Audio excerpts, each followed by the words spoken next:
हाँ, मेन मंदिर यहीं पे है। यहाँ पे आज अक्टूबर पितृदोष का दोस्तों, राम घाट पे पूजा कई प्रकार से करवाई जाती है, कई तरह की पूजा होती हैं, लेकिन हम सिर्फ दो पूजा करवाएंगे यहाँ पे। और एक पूजा काल सर्पदोष और दूसरी है मंगल दोष पूजा, जिसकी तैयारियाँ यहाँ पे हो चुकी हैं और पंडित जी हमारे साथ हैं। तो हम अधिकतर जो यहाँ के रहने वाले पंडित हैं उन्हीं से ये पूजा करवाएंगे। और जब तक तैयारी हो रही है पूजा की, तब तक हम राम घाट में घूम लेते हैं। ज़रा देखिए नज़र आप शिप्रा माँ के, कितना निर्मल जल है और बिल्कुल साफ सुथरा जल हो रखा है इस टाइम। उज्जैन एक धार्मिक नगरी है यहाँ की, मध्य प्रदेश की, और यहाँ पे सिंहस्थ कुंभ लगता है। जब बृहस्पति सिंह राशि में प्रवेश करता है तब यहाँ कुंभ का मेला लगता है और यहाँ देखने का नज़ारा ही अलग है।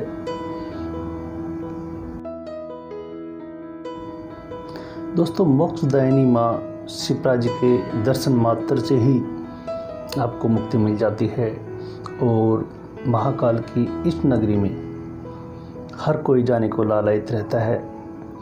हम यहाँ पे राम घाट पे इस टाइम घूम रहे हैं और यहाँ के आपको नज़ारा भी दिखा रहा हूँ मैं। आप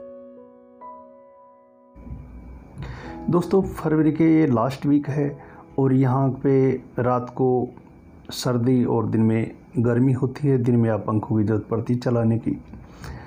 जो इस टाइम घाट पे है यहाँ पे थोड़ी गर्मी हो रखी है, बिल्कुल धूप खिली हुई है और यहाँ का वातावरण बिल्कुल साफ़ है, पॉल्यूशन रहित है।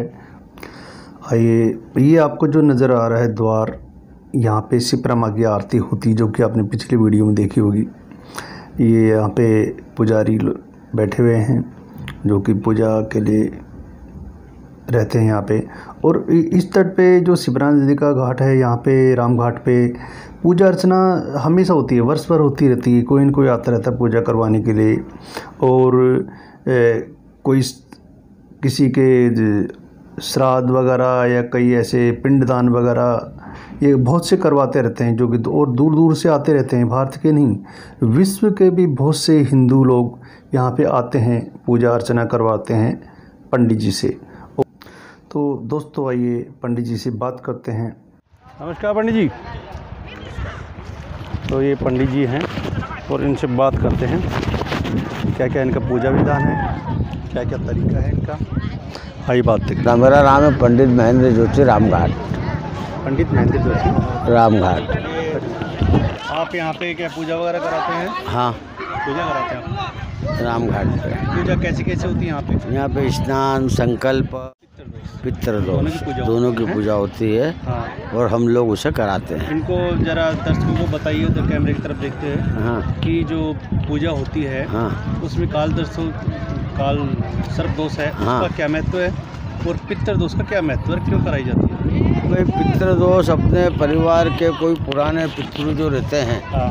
जिनका अपन सही तरीके से सेवा पूजा नहीं कर पाए हो, शांत हो गए हो, या अंतिम समय में उनकी कुछ इच्छाएं रह गई हो और उनका स्वर्गवास हो गया, तो ऐसे पितरों की शांति नहीं होती है। अच्छा। तो उनके लिए शांति पूजन करना पड़ती है। उनको जलदान, पिंडदान, नारायण बलि, पालाश विधि कर्म के साथ हम पितृदोष का निवारण करवाते हैं। जिन पे पितृदोष होता है, हाँ, उनको क्या कमी होती है और क्या दुखों से सामना करना पड़ता है? क्या है कि जिनको पितृदोष होता है, सबसे ज़्यादा कमी होती है वंश वृद्धि।